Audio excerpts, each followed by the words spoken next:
Welcome to another episode of EMF Warriors, a podcast where we share the latest research and cutting-edge information on everything to do with electromagnetic fields. Solution-focused interviews, including genuine real-life stories of people affected by harmful EMFs and how they have fully recovered from their debilitating symptoms. So sit back, relax, and get ready to enjoy another episode of EMF Warriors.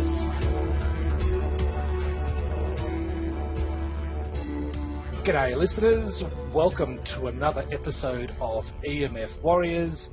My name is Jason Bawden-Smith and I'm your host today. I'm so excited about today's episode. It's something I've been trying to organise for months, really since we started EMF Warriors less than a year ago. Can you believe it? Less than a year ago, and we have so much interest in what we're doing. This topic is all about telecommunications. I wanted to hear from an industry person, someone who works in telecommunications day in, day out, and can share their story, because we never hear from them. And when I approached different RF engineers and linesmen, they didn't want to know me. They really weren't interested. And I can understand why. They think this is the best thing since sliced bread. They've got all this great new technology coming out. It's a great way to get paid and feed the family. And those who were kind of more informed and a little bit concerned were just too scared to talk to me. They just didn't want to come on the podcast and share their side of the story. And as luck would have it, I went to a dinner last year and there was a group of us, about 8 or 10 of us, and we sat around a table, and you wouldn't believe it. The guy sitting opposite me worked in telecommunications, and we had this great conversation. It was respectful, got a little bit heated and charged, so we got kind of, the juices flowing and the passion boiling, but it was great. It was really wonderful, and it's taken me a while to get him to come on board, but here I have him. Welcome, Jim. Thanks for coming on and sharing your side of the story. Hello, Jason. How's it going? And hello, listeners. Yeah, no, it's going really well. Jim, I'm going to let you introduce yourself, because, I know you're treading on kind of tender areas here, and I want to respect you and respect your position in industry. Can you share a little bit of your background or what you're willing to share?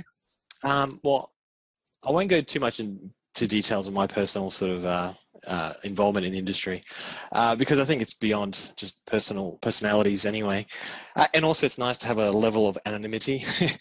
It's pretty mild anonymity. If anyone hears me, they'll know who I am. And this is not WikiLeaks. I won't be going into any sort of commercial, confidential stuff, any of that sort of thing. It'll be just sort of talking about the industry overall, how it deploys technology, what's planned, what's coming down the pipeline. That's about it, really. So nothing too controversial. I work in the technical side of things of telecommunications. I've been there for a while. Moved around, so I haven't only been in wireless, and but wireless is the hot thing in telecommunications. It is the industry to be in, supposedly. And so I'm best placed to answer technical questions, anything to do with sort of, and I know you guys obviously deal with effects on biological systems. That for me would be purely speculation. So if I comment on that, it's well outside my area of qualification, and I'd probably rather leave it to the biologists and, medical research professionals. That's fine, Jim. We have heaps of those. Yeah, exactly, and you do. And so, whatever I say would be just pure speculation on my part. I have never been involved in any sort of research like that, nor do I understand biological systems the way these people do. So, no, we won't be talking biology. We'll be talking radio frequencies. And yes. With that, I just want to really compliment you and thank you for coming on. There is a level of, braveness about what you're doing. And, we're starting to see a couple of RF engineers and telecommunications people join our now 13,000 members on our closed Facebook page. And I'm just going to read something from Mark, who works in the industry, and it kind of sets the tone for where I think we might be getting a little mini rebellion within the telecommunications industry. He wrote a lengthy post, but one thing I want to read out is 4G is one thing, but on moral grounds, I'm calling it a day now that 5G is the next rollout. I feel that it'll be the last nail in the coffin for us being put in a mental prison via technology.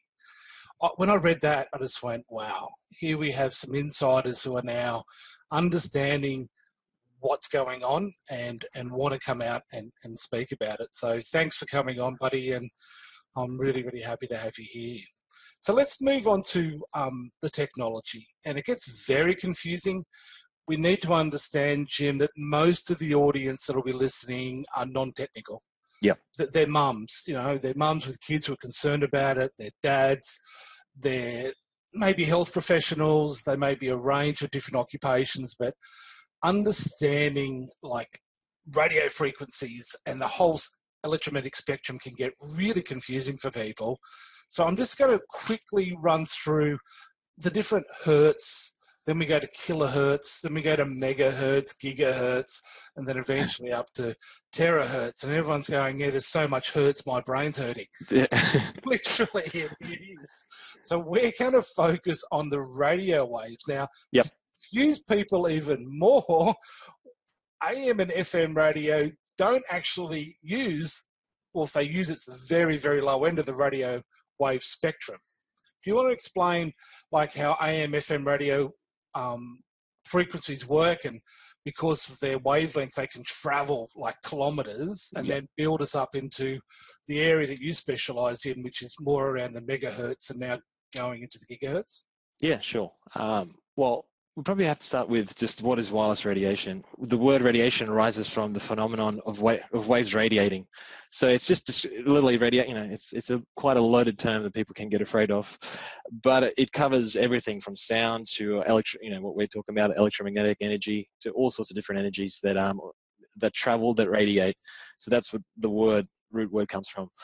Broadly speaking, it's energy that moves from one place to another, and that's you see it in nature as well.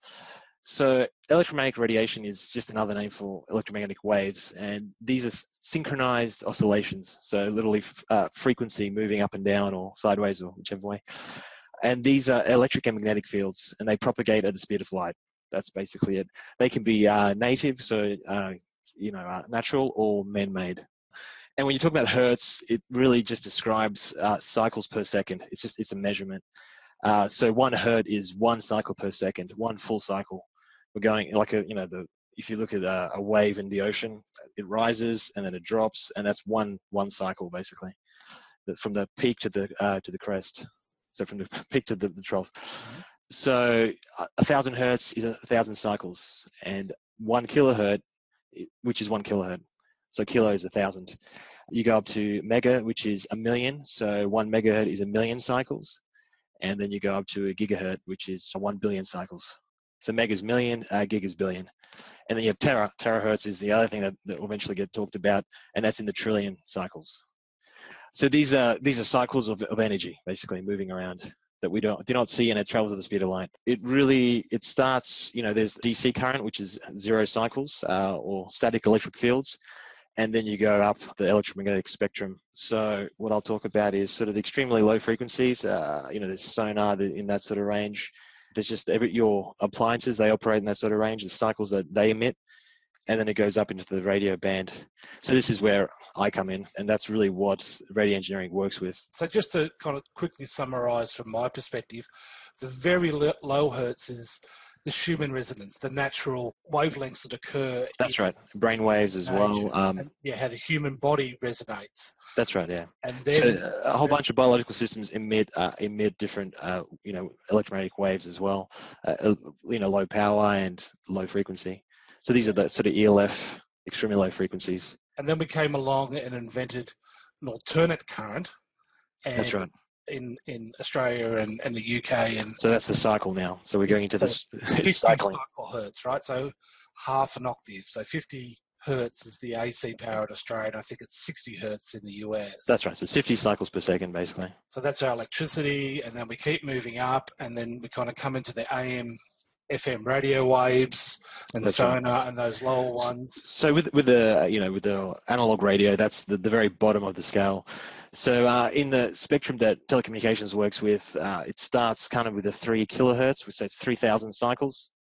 And it goes, and the radio band is quite wide, so it goes all the way up to 300 gigahertz. There's all sorts of different ways they label this band and break it up, but it is all radio spectrum, all the way up to 300 gigahertz. You'll hear that microwave is, some people describe microwave as a separate thing, but it's actually just a subset of the radio wave band, technically. And that's 2.4 gigahertz, in which the Wi-Fi systems and Bluetooth and so where the microwave, in terms of radio engineering, where it starts is at 1 gigahertz. It's 1 gigahertz to up to 100 gigahertz. That's kind of the useful part of that spectrum, and that's what's going to be opened up, and we'll talk about that soon as well in terms of 5G. Currently, the current systems use up to about 6 gigahertz. That's what all the current mobile technology uses, and also radio and all the others. And we're going higher, which we'll get to a little bit later. But let's just get down to something that most people don't really understand. How does a mobile phone, or the Americans would say a cell phone, actually work? To break it down in the most basic component, there's a transmitter and a receiver, and it has to travel through a channel. The channel is wireless, so it degrades the signal. What happens inside the actual mobile phone and on the other end, and back and forth, the critical part of it is the modulation. So it's basically taking your voice, converting it to a digital stream, or data if you're typing a text or whatever, and then modulating it, which means piggybacking roughly onto a carrier wave.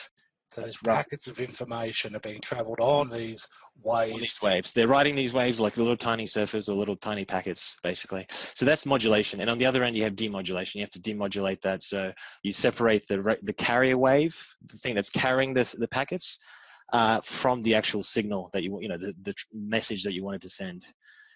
So that's kind of the very basic. There's other parts to that process as well. There's there's codes that get inserted to mitigate effects as it travels through the channel, and then there's decoding on the other end that happens. There's amplification, because the signal degrades as it travels through cable, it travels through the air, all that kind of stuff. So there's a whole bunch of other processes, but the critical part really is this modulation, demodulation. Yeah. And how does the cell tower actually fit into this equation? Does it go from my phone to the cell tower and then to my friend's phone? How does that fit? Okay, so it's pretty much between you and the cell tower. That's in the current, from the first incarnation of the mobile phone to now. 5G is going to change that, so we'll talk about that. But currently, you have basically like a direct link to the base station, and then the base station has backhaul. That it's usually fiber optic that connects back to the greater network, the cloud, the internet, the standard POTS, so the plain old telephone service, voice. There's a whole bunch of servers, everything that runs that in the background, the core network. But between you and the base station, there's that radio wave acts a bit like light or sound. Although sound is pressure and it's different, but it's more analogous to light. In the fact that it travels at the speed of light, it reflects off surfaces, it gets absorbed by surfaces, it diffuses and refracts. If it hits substances, all that kind of stuff. And that, as it reflects, that impacts the signal. And how often is a standard smartphone communicating with a tower? So pretty much there's a whole bunch of channels that it communicates on. Between you and between your device and the tower, and there's a general channel. It's called like the pilot channel. So that's just it's a very low power, very narrow band channel that periodically sends out a signal and then your phone says, "Hey, I'm still here. I haven't turned off." Basically, they talk to each other on that. It's like a handshake kind of thing. And periodically means what? Once a minute? Once a 10 minutes? Depending on which G you're talking about. But it's pretty regular. But we're talking seconds now, not minutes. Yeah, we're talking in the seconds. Yeah, okay. I believe. I'll have to check, but yeah. And if I turn my phone off or put it in airplane mode, does it stop that communication? Yeah, so it turns off the RF components in your phone. So the actual iris signaling part. Now there is also, the modern phones have Wi-Fi and Bluetooth. So if you Satellite, GPS, and yeah, and it's got GPS too. So if you turn off, usually if you set the airplane mode, it'll turn off all the. unless you've got an iOS 11 system on your Apple phone, and you have to actually go into settings and turn them all off, because for some reason They made it a bit harder, haven't they? Oh yeah, a bit less. not good, Apple. But anyway, Yeah. the other thing about phones that I want to mention, and we're heading into biology here, so I'm happy to talk about it. Yep, sure. It's like everyone's kind of taught that it's the length of the time you use your phone on your head that equals the kind of risk, the health risk, and that is one part. But the second part that concerns me even more, and I'm going to tell a real life story here of a friend of mine, it's the signal strength. Yep. So the further you are away from that tower, the more the phone has to power up. That's right. To actually get some quality reception. So those little bars on your phone are really important. If you're down to one bar and you have a poor quality, the actual exposure risk is significantly higher, actually much, much, much higher. And people need to be aware of that, because a lot of people think, oh, I'm going to live miles away from the cell tower and I'll be fine. And they forget that it's actually when they turn their phone on to get that little bit of power, a little bit of quality, reception quality, their power's through the roof. And I had a friend, a very close friend, and it's a sad story, but he's a miner and he worked in remote locations. Now, he's not a heavy user of the phone, but he did use it regularly. He basically managed plants and had to ring up for supplies and a few other things. And he'd always tell me, oh, I'm just at the top of the hill trying to get reception. And he did this for most of his life since mobile phones come on. Now, he worked for 40 years, didn't have a single sick day. This guy is strong. I mean, really one of those classic mining guys. You can't knock him down. He rang me last year and said, I've just been diagnosed with a 7 centimetre glioblastoma. This is a brain tumour right where he put his phone. And he said to me, Jason, I never believed you. You know, I always called you all these names and this, that, and the other. But I'm here as testimony that this phone is about to kill me, because the chances of living with a 7 centimetre tumour in your brain and a very aggressive cancer is less than 5%. So you can read all the studies you want, people. This study says this study says that. But when you speak to neurosurgeons and you have friends who are getting these brain tumours and dying from them, you really need to pay attention to minimise your exposure using this technology. Okay, enough biology. Let's get on to technology. So we started with first generation phones. These were the real basic voice analog network, which just don't exist anymore. Then we moved on to 2G, which is kind of combining text and talk. Now, most telecommunication companies don't have 2G anymore. Is that right? Oh, yeah, they've shut it down last year. I'd just sort of like to mention on that last point, just with the actual your phone powering up. Like, I won't comment on the case that you mentioned, because I just don't. Yeah, I don't have the scientific credentials to do that. But the actual network, just as an additional to what I said before, it will spot where your phone works at an optimal power. So it saves battery at the end of the day. They designed these phones to use as little battery as possible. So that is the argument the industry does use to say that, it's not always transmitting a maximum power. We're trying to design this to be as low emissions as possible, but still maintain a quality connection to the network.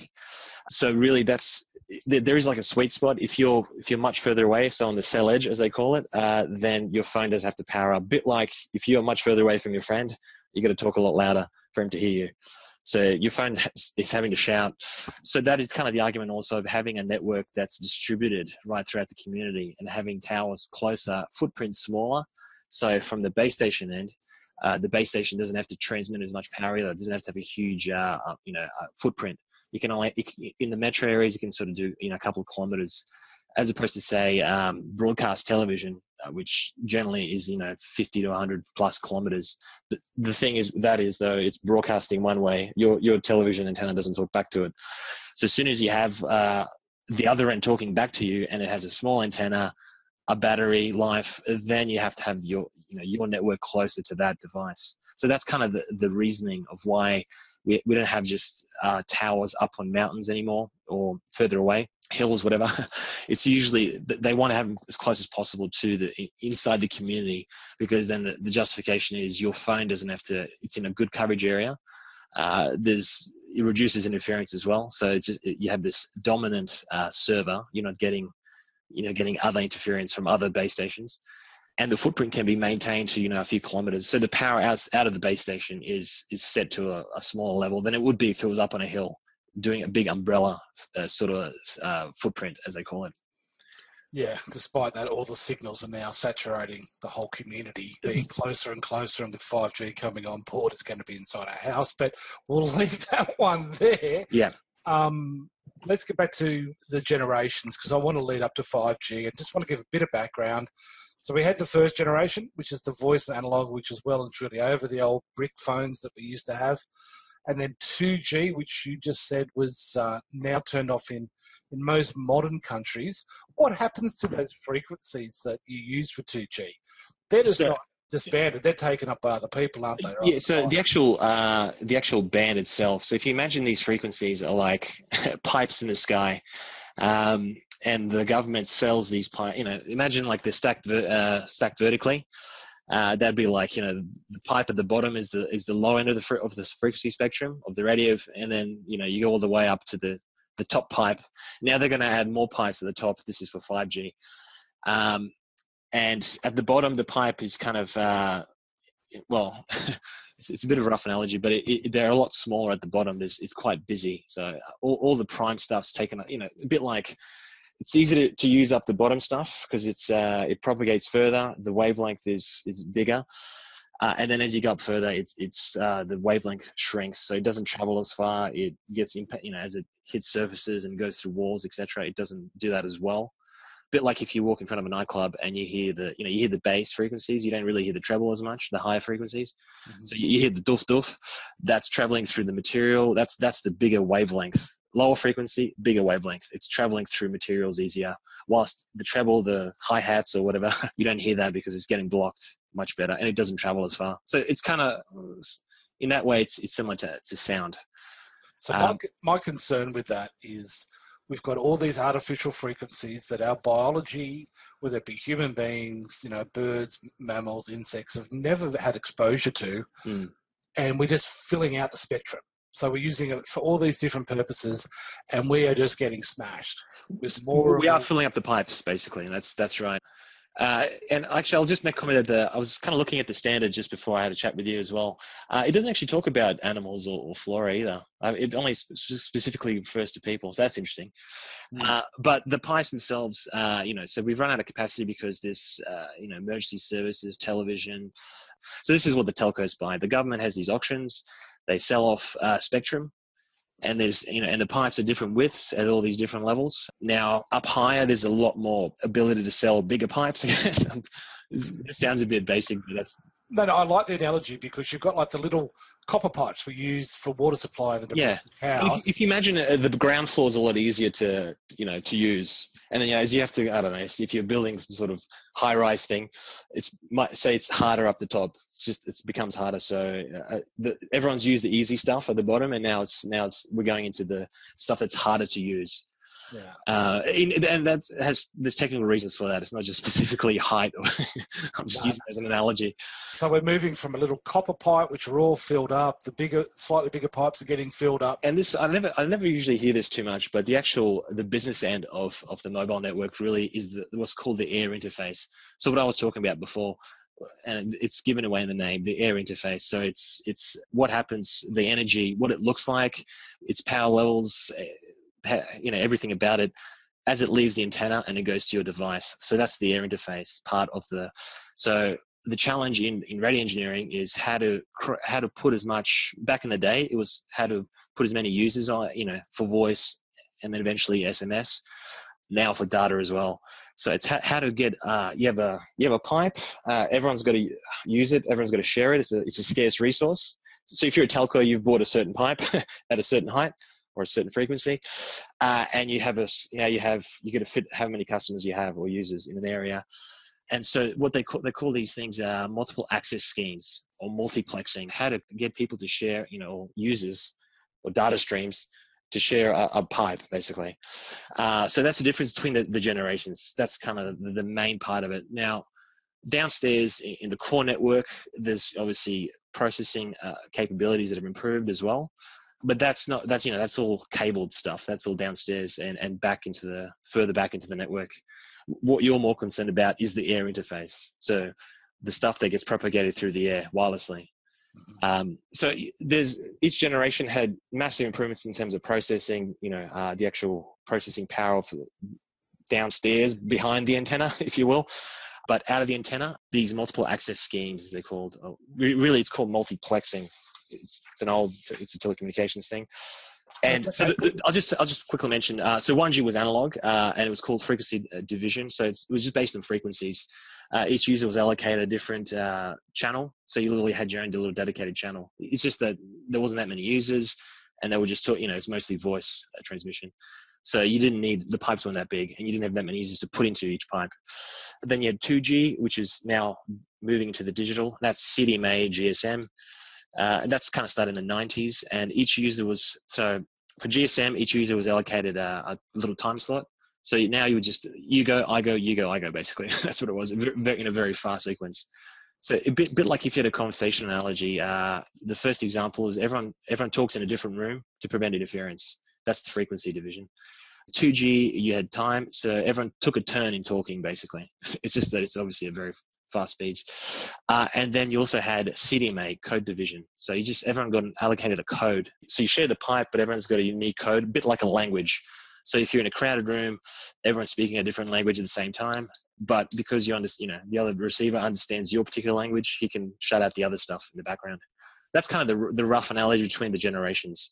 And then you had 4G come on the scene, and that uses orthogonal frequency division multiplexing. So, it's a bit more complex, but it's just the previous generations. When I mentioned the carrier, the wave that carries the data, and you put your packets on that, generally that pipe just had one carrier go through it. That's what, if you imagine like a water going through the pipe, and there's a wave going through it. This is getting a bit out there, but it was generally the whole pipe was used by this one carrier. This one carrier would transmit through that, very roughly. With this orthogonal frequency division, you basically have little tiny waves, so little closely spaced subcarriers, they call them. So they're tiny carriers within the whole pipe that carry data. So you can imagine then you've divided up people amongst the little tiny subcarriers. So many narrowband carriers, they're orthogonal to each other, so they don't interfere. Rather than having one big wideband carrier, that takes up the whole pipe. And what you'll find is digital television uses this, digital radio broadcasting, cable DSL. So initially it was used in DSL, in the cable part of things. And in the wireless world, so digital TV, 4G mobile communications, Wi-Fi does use it. There's different standards of Wi-Fi, but generally it's all moving towards this orthogonal frequency division. Why I mentioned that is because there is the power levels that you mentioned, and that's generally what the standards are based on, but there's also what does the waveform look like. And you can imagine between each generation, the waveform looks quite different given that how they put these packets on the carrier. So that's probably another question actually to sort of maybe address later when we talk about the limits. They only talk about power. That's specifically the public exposure is all about power. There's really not too much talk about what the waveforms themselves look like. And they definitely do look a lot different than natural waveforms that you find emitted from nature. Now that's seemingly not discussed at all. We'll talk about it a bit later when we get to that part. But that's sort of the differences between the generations. And you hear people talk about all sorts of stuff, but really it's the air interface, what gets transmitted through the air. And that's sort of the key difference between all the generations. So if I can kind of bring it down simply, we've got all these pipes with the different generations, and they're all filling up. 4G came along, and now 4G LTE or 4G plus, and that allowed faster speeds and lower latencies, and we can now watch videos on a phone, and it kind of opens the doors to the beginning of things like the Internet of Things. That's right. So the big question, and most people don't really understand, why the hell do we need 5G? Haven't we got enough already? Why do we need another layer of pipe? So, and what's really driving this is this whole idea of the next industrial revolution. So, and this is now talking about everything being connected and so reaching peak efficiency in industry, in daily life, where everything there's like everything's processed and optimized basically to function. So a network running everything in life essentially. That's kind of what we're going to. So that's the justification for why we need now sort of we need to open up more spectrum, have faster speeds, because generally most people are happy with currently the speeds that we do get from 4G. So this is more now the machine to machine and industrial uses, not just personal use, because currently most mobile telephony is mostly restricted now to just people using them. So it'll eventually be machines and potentially future robotics, self-driven cars, all that kind of stuff. Yeah, so maybe we should go through a couple of those examples. I just wanted to highlight what I also find before we go into the 5G stuff. The other thing I kind of see a lot is people kind of differentiate between all the different ones. So what I wanted to highlight here was the actual interface is all going towards OFDM, so orthogonal frequency division, and towards MIMO, which is multiple input, multiple output antennas. So just antenna diversity, having multiple antennas talk to the user or to the device. That's generally how you on your Wi-Fi router, you'll see multiple antennas. And if you buy a beefier Wi-Fi router, you'll have like 4 antennas on it. So that's just basically you have 4 antennas, 4 data streams transmitting at the same time to you. Your phone captures those streams and intelligently combines them basically to give you better speeds, better performance, in terms of error and all that kind of stuff. And a lot more exposure. And exactly. With that comes a lot more exposure though too. So the reliability of the connection is better and the speeds are better, but yeah, you are. Now, we'll talk about that later as well, the exposure part of it. The industry treats that as it's insignificant. Like they treat it as it's not much more than what it used to be. But we'll go into that. But what I wanted to highlight was kind of that all the technologies, all the wireless, so we're talking Wi-Fi, mobiles, especially 4G and 5G, digital television, radio, emergency services, government, military, they're all pretty much, all the radio comms that they're using, they're all very similar. So that wave, the way it looks if you were to record it with certain equipment traveling through the air, it's all kind of it's going to look very similar. So there's not too much difference in terms of all the system. There is network architectures, like how the networks structured down, behind the antenna is different between Wi-Fi, mobiles, digital TV, different purposes, different transmission levels. But ultimately, through the air itself, it's all looking very similar eventually, because this OFDM scheme is the most efficient. Spectrally, it's very efficient, and you can put as much data and users on as possible. And MIMO is just adding multiple transmitters and receivers to basically deliver parallel data streams. So they're exploiting this whole multi-pathing propagation. What I mentioned before, radio waves go through the air, they bounce off things. So there's multiple paths that they take to get to your to your device. So they're kind of using that to intelligently combine. With multiple antennas, you can receive multiple streams, the same message multiple times, and can intelligently combine it basically. So it reduces transmission errors and increases capacity. And that's kind of the promise of 5G, where we're going to even more antennas. I just want the listeners to understand what the industrial capitalists and the globalists are planning for humanity and why they think we need all this new stuff that's coming out, and it's coming very quickly. This is why I'm doing this show now. It's already started. It's already kind of here. It just hasn't been fully rolled out. So I just want to step through a couple of the reasons why they're pushing it and why they are selling how wonderful it is. And in some ways, it is great. Like to have smart car convoys can really reduce traffic, potentially reduce a lot of deaths on the road. You can see like in terms of traffic, you can plan out like traffic flows. You can cars can drive themselves to more efficient routes, all that kind of stuff. And how do the sensors on those cars kind of talk to each other and talk to whatever antennas and transmitters and receivers? How does that work? Do you know? So they're going to be passive devices mostly.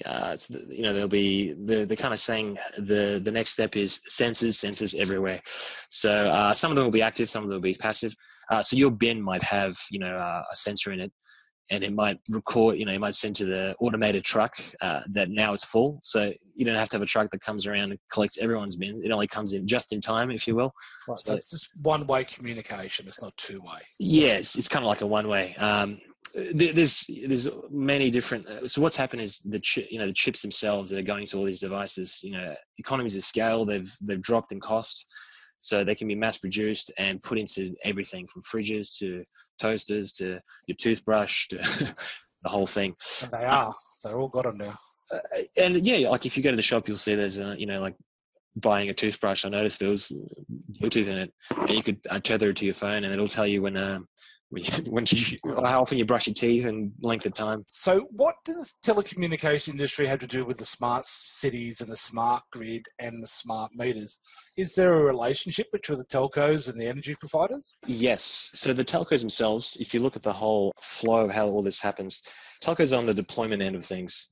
So they deploy the technology. They buy this technology. They don't make anything themselves. Back in the 60s, 70s, the big incumbent telcos had their own research labs, and they do their own ad hoc stuff. But now it's just they buy off global vendors. So each one of these generations of mobiles, it kind of goes through a process of in academia, they suggest improvements to the existing systems. Then there's industry bodies and international bodies that kind of get together and thrash out. So 3GPP is the big one. Obviously, with the name, it started with the third generation of mobiles. And that's kind of the industry body that develops these standards. So from those bodies, they kind of get together, they formulate, what 4G is going to look like, and then what 5G is going to look like. That filters down to the chipset makers, so the Qualcomms of the world, and now Intel's kind of muscling into that. They create the chipsets, they try and miniaturize them, make them as small as possible.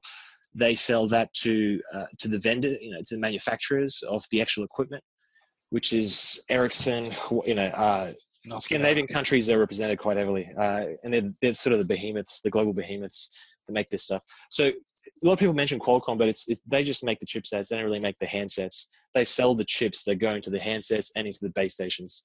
So the vendors themselves make the base station equipment, the antennas. They formalize it, they standardize it, and then eventually the telcos go and buy it all and deploy it into the community. So in a way, the telcos are customers. They're not really. They don't really develop anything themselves. Where the smarts they bring in is actually picking locations and the real world side of it. Where do we put these antennas? At what heights? How they're going to be placed? How they're going to, the patchwork of the network, how they're going to integrate with each other to not interfere, to maximize coverage, minimize interference, minimize problem, all that kind of stuff. And how does that relate to the electricity companies with the smart meters in everyone's house that pick up all the appliances, feed it to the smart grid that gets fed to the smart cities? Who controls that data? Who's the ones running that? Is it the telcos? The telcos are like the highway providers.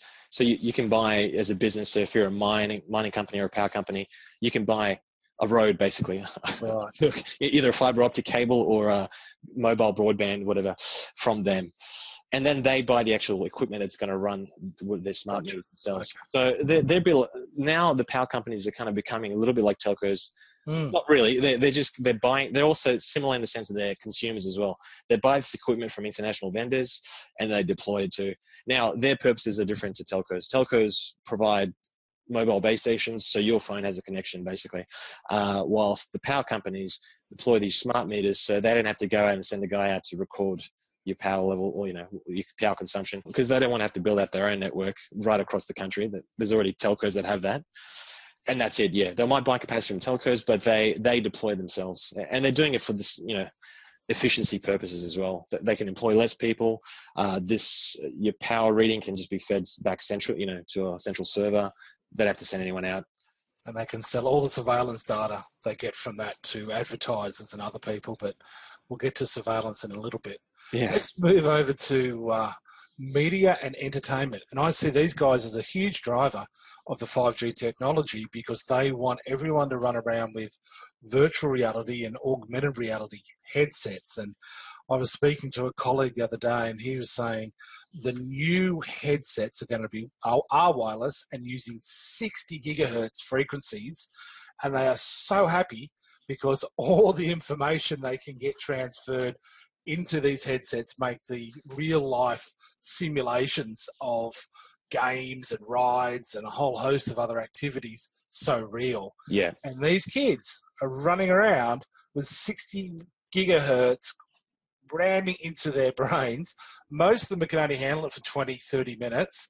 And the reason that is because the mitochondria in their brain are screaming at them in pain, going, get this bloody thing off my head because you're killing me. And they don't get it. So I see media entertainment really driving this 5G because they need that big fat pipe to transfer as much information as they can to try and simulate reality, which again, to me, I don't get, but that's what they're trying to do, build a virtual reality. What's your thoughts on that? So the reason they're using 60 gig is because that's available basically. And like I said before, the bottom end of the spectrum, so 500 megahertz to, say 6 gigahertz, that is mostly, a lot of it's used currently for the existing generation systems. And they need to now find free pipes basically. And there's plenty of free pipe up that way. So past 6 gig to, to 100 gig. People talk about up to 300 gig, but past 100 gig, it gets very hard to transmit anything. Like the atmosphere is blocking basically the signal, the radio, the waves themselves. Past 10 gig, sort of, I think, was it 10? The radio, so moisture in the air actually blocks the signal too. So you can imagine then up above 10 gig, it starts to do about that. It affects it more severely as you go up higher, so 20 gig, 30 gig. At 60 gig, you pretty much want to only use it indoors. And that's why they're using it for these headsets. Gotcha. It's free. It's available. I think 60 gig is actually public. So a bit like, the 5 gig that Wi-Fi uses. Yep. There's a narrow slither that's it's public access. You don't have to buy a license to use that pipe. And it can just transmit a lot. There's just a lot more. The actual radio part of it is not efficient. Like it's not as good in terms of propagation characteristics, how far it travels. But because you only travel, going from the device to your head, it's a very short distance. Yeah. So that's why they've done it that way and not gone lower. Okay. Other industries, of course, just general manufacturing. But the improvement in productivity and efficiencies is massive. So I've got no problem with the technology actually and the efficiencies we get. I've just got a problem with the frequencies we're using. Yeah. The health industry is pushing very hard on this. We've got robots now doing surgery. We've got virtual reality kind of surgery where a neurosurgeon will have a headset on and be operating on someone in a different country. Yep. Again, all this needs a lot more, a lot more information being. These packets of information are now big and they need the bigger gigahertz to transport. So they're pushing it. So that's kind of the sales pitch as well. We need these bigger pipes to be able to transmit in real time. Like say a robot is operating on you and there's a surgeon remotely controlling that robot, like a drone.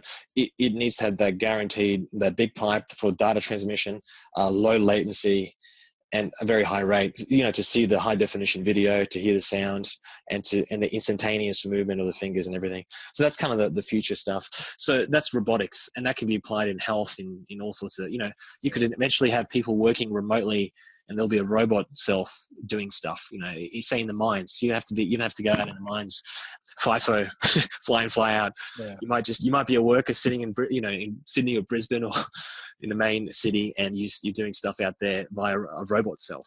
Avatar kind of style. No, or it could be run by artificial intelligence. That's the other one. So that's the other big central part of 5G is everything connects to a cloud and artificial intelligence is a big part of this. So smart homes in cities, there's mobile to mobile wireless sensors everywhere, agriculture as well, travel, energy use, everyday things, building management. There's right across any industry you can think of, they'll be able to do something with this. Because, it's the ultimate kind of convenience as well.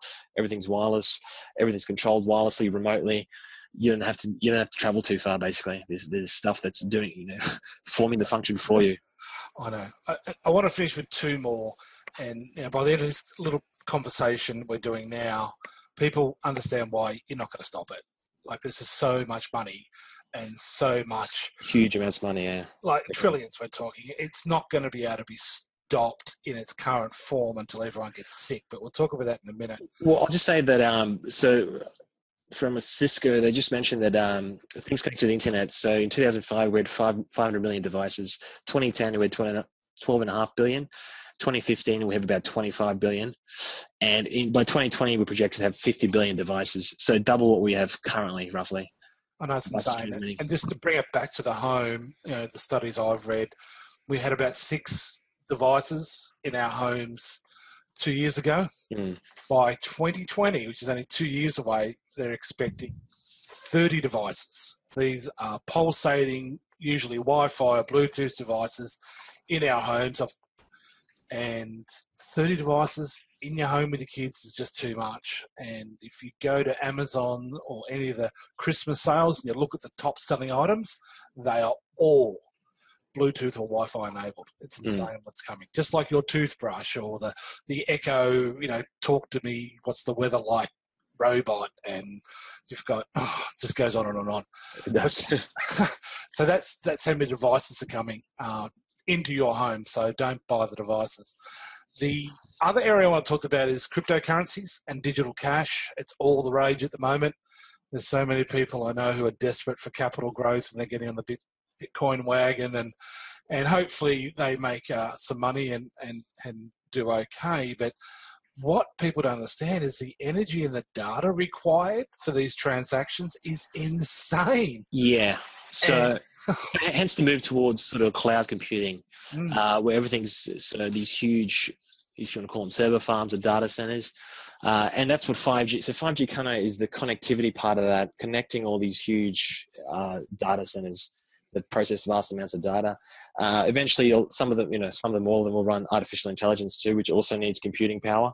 So the 5G network is the kind of the connectivity, the sensors and actuators and everything else out that's distributed out in the community. That's kind of the hands and feet, or the robots as well. If there's robots eventually, that'll be the hands and feet of this, and there'll be a centralized kind of brain sort of that runs everything as efficiently as possible, or multiple brains. Depending, maybe America will have their own, China will have their own because of national security or whatever.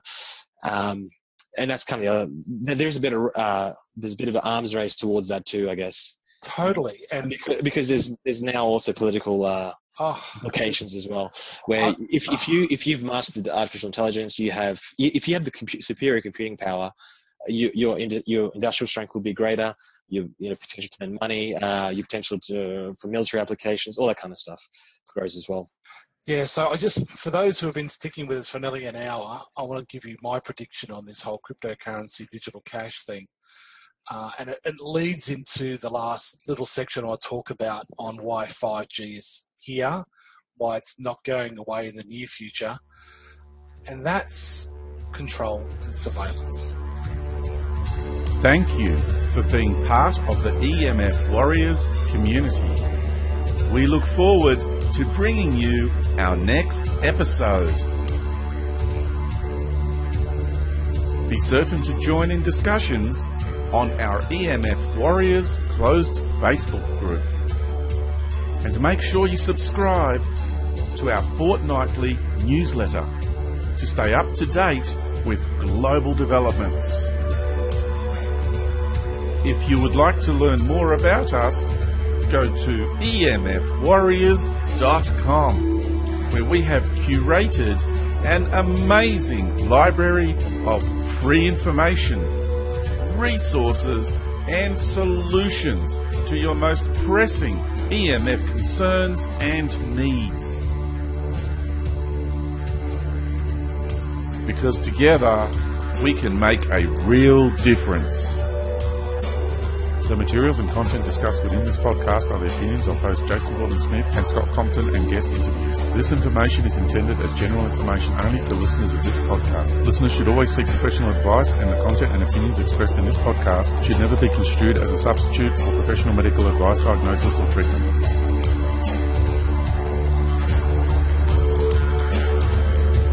EMF Warriors.